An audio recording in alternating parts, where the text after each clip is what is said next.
I think it's a really important message for us in today's culture now more than ever before is how you're raising your children, where you're raising your family, the things that they're learning, like the things on that hat and those shirts. Those are things we're actually teaching our children. We're not just sharing them with our staff, of course we are, but with our family. Hello and welcome to the Remarkable CEO Podcast, a show dedicated to chiropractors who want to transform their job into a business so that they can have a remarkable practice as part of a remarkable life, not instead of one. With your hosts, Dr. Pete Camiolo and Dr. Stephen Franson. Welcome back to another episode of the Remarkable CEO Podcast. I'm Dr. Pete Camiolo. And I'm Dr. Stephen Franson. And we're honored to be with you here today. Hey, we have our recording times. We have a rhythm for everything. And today we're recording this on a new day, new time. So you're going to get a little new version of Dr. Franson and myself. We're super pumped to be with you. I'll tell you, we love doing the podcast. I love listening to the podcast.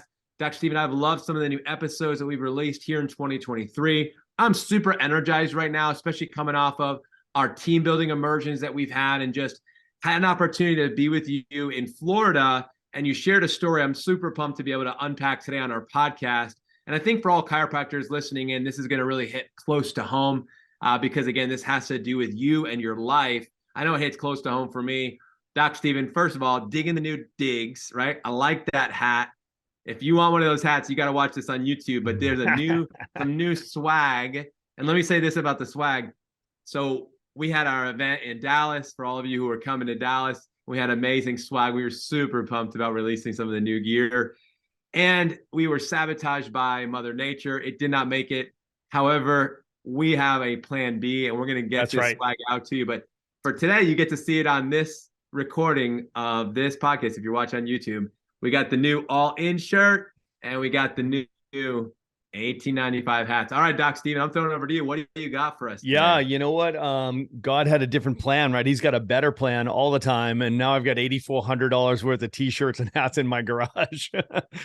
So no worries. I know that we're going to put them up on social media, and they'll probably all be gone before the next immersion. Otherwise, we're bringing with us to the immersion. I know that we're going to do some fun giveaways for people who would do early bird specials with, getting tickets for and registering for the upcoming conversion and retention immersion, remarkable conversion, remarkable retention immersion coming up in May here in the US. Psyched for that. That's our process, the entire TRP process. So if you're looking to skill up and train up, get your skills up in your conversion process and bring your team, your associate doctors, et cetera. This is an opportunity where you get to hunker down for the whole weekend and cover the whole gamut. So, selfless promotion here. Unapologetic promotion, I should say, that this is going to be an awesome upcoming immersion.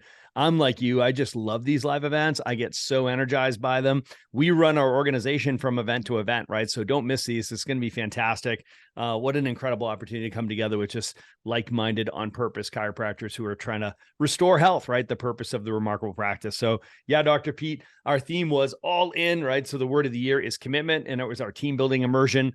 Yeah, we're all in. And, our vision on these, on the t-shirts and the hats, et cetera, that we create. My new hat with a green, the BJ Palmer Green Book green, and it says $18.95 on there. The spirit of all of the attire that we design, the merchandise that we design, is to start a conversation, right? So it's like, deck out your whole team, deck yourself out. And people always make comments. It's fantastic. They ask you questions like, what's with the $18.95? I'm so glad you asked, right? So, and they love to read the t-shirts. So you walk in a restaurant around your town, or you're in the airport, or decking out your entire team at the front desk. Man, when they see something like all in and then commitment on the back, it's a great conversation starter, Dr. Pete. And I just love the spirit of that, right? So your patients love it. They love it when you're passionate, right? They love that you're passionate about the work that you do, right? So what an easy way to control the conversation at the front desk. Yeah, and even as you're describing that, a lot of times, obviously, we wear our gear outside of the office. So you think about even just external marketing, striking up the conversation. I love wearing, clothing, hats, shirts, jackets, sweatshirts, things that send a message. And I'm seeing that a lot more now. I feel like since the pandemic, actually more than ever before.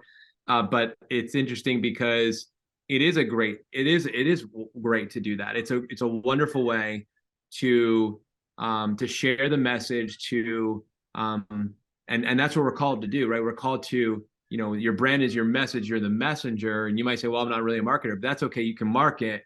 You could do this type of marketing. It's passive, but it's actually very active. It's very intentional.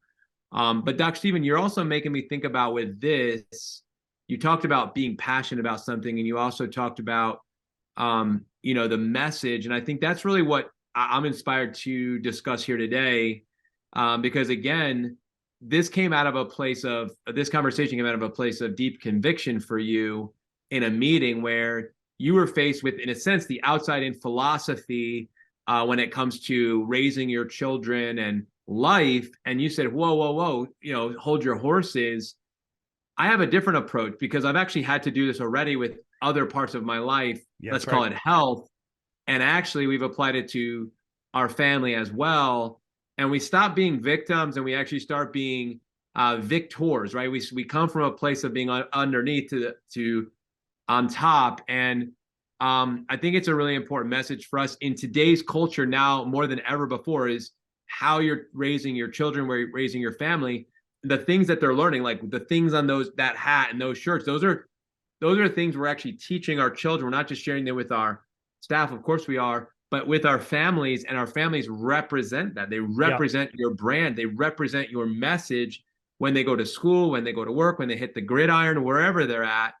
They're representing this, and this is so. Anyway, all this is in the vein of what today's conversation is about. That's right. It's like when we talk about a remarkable life, so it's a fully integrated life, right? So when you're a CEO, you've got to take this perspective of like, okay, so I'm going to run a fully integrated business, but I'm going to run a fully integrated life, right? So the way you do anything is the way you do everything. And the reality is sometimes we take things that we learn at home and we bring it into the workplace. We bring it into our business because it works well at home. So let me bring some of that great culture, bring it into the workplace, and then vice versa, right? So sometimes we see the things that we do in the business that would actually serve us well at home, right? So this is an example of that, right? So, here I'll set the table before we eat here. So, you and I are both involved in this group called C12, right? Which is a Christian business leaders, business founders, CEO group, right? So it's a national group. It's an international group right now. There's thousands. I think there's almost 6,000 founders and CEOs in C12. It's an awesome group. And this group is, these are serious, hardcore business people who, they also, are, Christians, right? So, and they have a heart for the Lord, and they have an eye on kingdom work through their business, right? So it's just an awesome perspective, and an incredibly generous, intelligent, well experienced, like lots of resources all around you. We just love it, right? So it is not a chiropractic group. I'm the only chiropractor in my group, but ultimately we're all like-minded, in that sense, right? So God-centered, entrepreneurial, hardworking. Most of us are family people, right? So there's all men in my group. It's not a men's group, but there's all men in my group. Some, these are like once a month, 8-hour hunker down in the bunker, like serious brainstorming.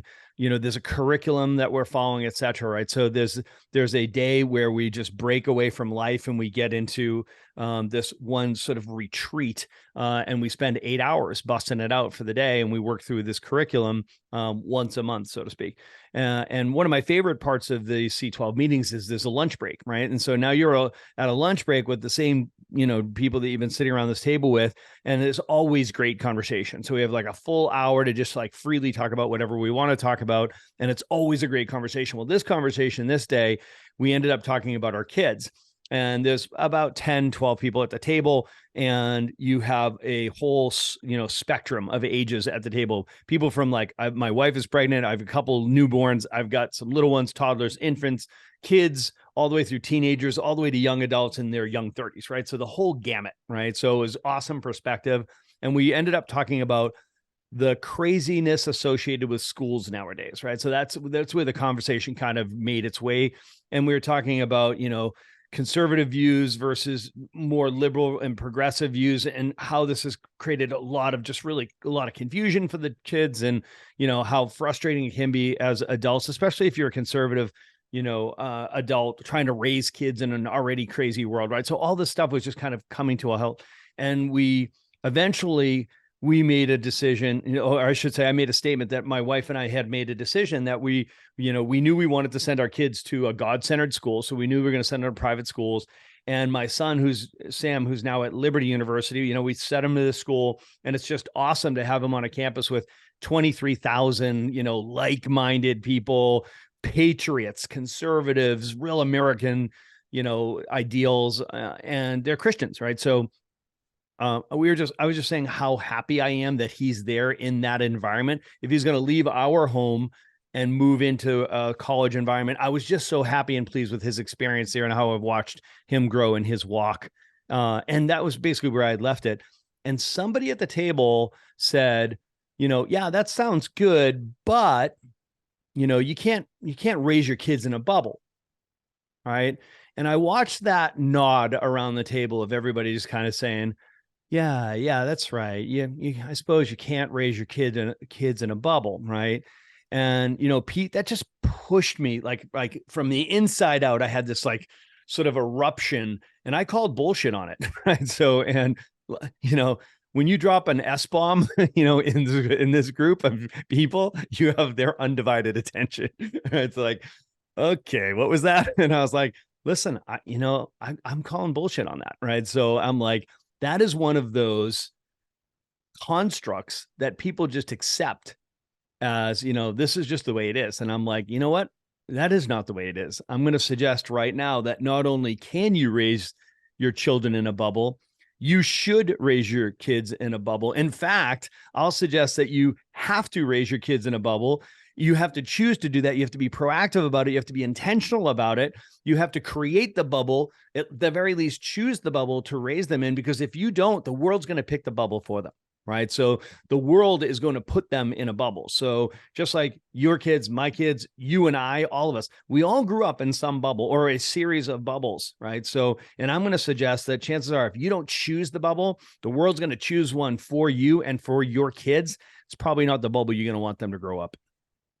Yeah, I love that, Doc. And I love how, sometimes we're not thinking about these things. We're not really, you didn't go to that meeting and plan to have that lunch and have that talk that day, but you were ready because it's something that you have dedicated your life to and you have committed yourself to. And so, that comes from a deeper place of conviction. And I think that speaks to me of, understanding and knowing what your why is, and then, living a intentional life, right? Being intentional and deliberate about how you live your life, and how you raise your family, and how you do everything that you do, like you said earlier, and how you do anything is how you do everything, and being intentional. And that brings to my mind just the concept of like the ADIO family, the above down inside out family. I always love that, the concept, the construct of chiropractic, and I always think about that. And I think about, when I think about my family, I think about, man, what a gift from God. I still remember, when our firstborn was born, Noah, actually was the first child we had, and we had him in a hospital. We worked with a group of midwives. We did all things natural through the entire pregnancy, and that was not necessarily common for my wife and her upbringing. She's one of 7 sisters, so she had a lot of other influences on her. And but we chose to do it this way. And I remember, right out of the gates, we were tested, right out of the gates, with the length of time after her water broke till when Noah arrived, and they were getting us all worried and fearful. I remember, and maybe, hey, should we give her something for it to move it along and things like that? We ended up not doing any of those things. We did some other things like walking around, and she got in the bathtub, some of the things that they could do in the state that Noah was born. And anyway, he ended up coming. But after he came, they found, they do the foot prick with the blood. They found that he had some white blood cells stacking. So there was a sign of infection. So of course they recommended immediately 7 days of antibiotics, or 10 days, or whatever it was. And I immediately became a father in that moment. I immediately became a protector in that moment. My wife is just recovering after a long labor and delivery. And here we were, doing everything that we wanted to do kind of right. And all of a sudden, we're defending the child, and I'm like, I don't even know what I'm really doing. I remember I called the chiropractor I was working with. I was like, hey, they said he has this. It was like mobile phones that have the internet on them. So they said, he's like, let me do some research and I'll call you back. So he called me back and he said, yeah, he said, in the cases, where if the water breaks, it's longer, this can happen. So I said, we talked about it. He said, let's just request to have another test in 24 hours. So I pulled the neonatologist to the side and I said, hey, love to see if we can redo the test in 24 hours to see what happens. Because I was not happy. And so he was like, yeah, we can do that. So they redid it in 24 hours. The blood work comes back. Everything is clear. And I thought to myself in that first moment, you know what I got? I got a message. I said, you know what? If I was anyone else, I would have been like, oh, fine. Give him the 7 to 10 days of antibiotics. We're good to go. We have no idea. Of course, we want what's best for our child. Of course, I trust you. Of course, you're the expert. Like, and immediately my son's journey and his life trajectory would have been different. Altered. From that moment on, his story would have been altered. And I thought about that and I thought, you know what?